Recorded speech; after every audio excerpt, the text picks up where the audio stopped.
My name is Phil Andrews. I am currently Chiltern Railway's Interim Engineering Director.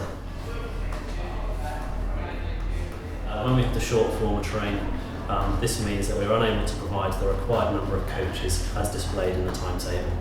The cause of a short form is usually down to two things.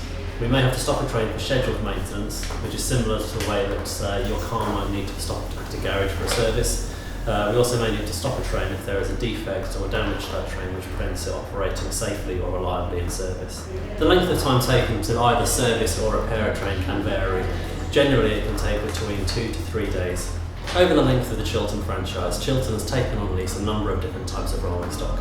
We currently operate 2-car, 3-car and 4-car DMUs and 6 and 7-car Mark III coach rakes.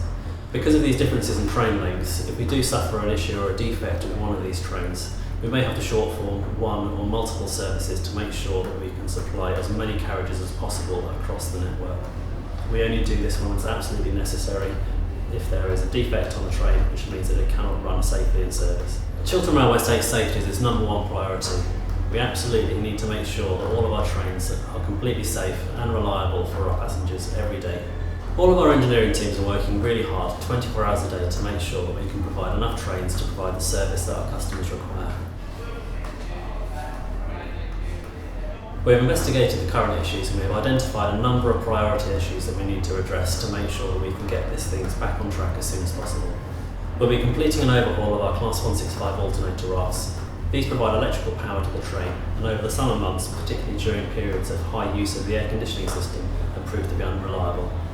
We're working with our supplier to make sure that we can accelerate this programme as quickly as possible. Another priority issue we need to address is damage to our wheels.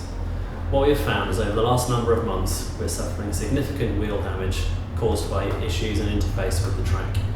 When this damage is identified, the train is required to go over the wheel lathe at Aylesbury depot.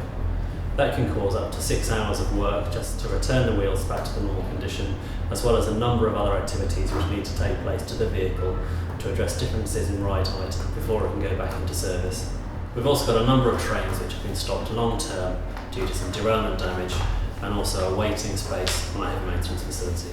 To make sure that we fully optimise the work that's taking place on depot, we're doing a full review of all activities to make sure the trains only stop when absolutely necessary. We're working with our supply chain to build up more stock of critical components to make sure that we can repair trains quicker, faster and more effectively.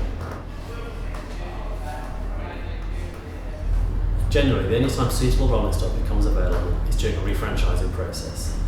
At this stage, we require a certain type of diesel multiple unit to fit in with our current fleet. We find ourselves in competition with a new franchise with a longer lease term, which is more attractive to the rolling stock companies. Despite this, we continue to work hard with Roscoe's and financiers in terms of finding additional vehicles to take on lease. The Chiltern Railway's engineering team takes real pride in what we do. We strive for excellence and we are really keen to get things back on track as soon as possible.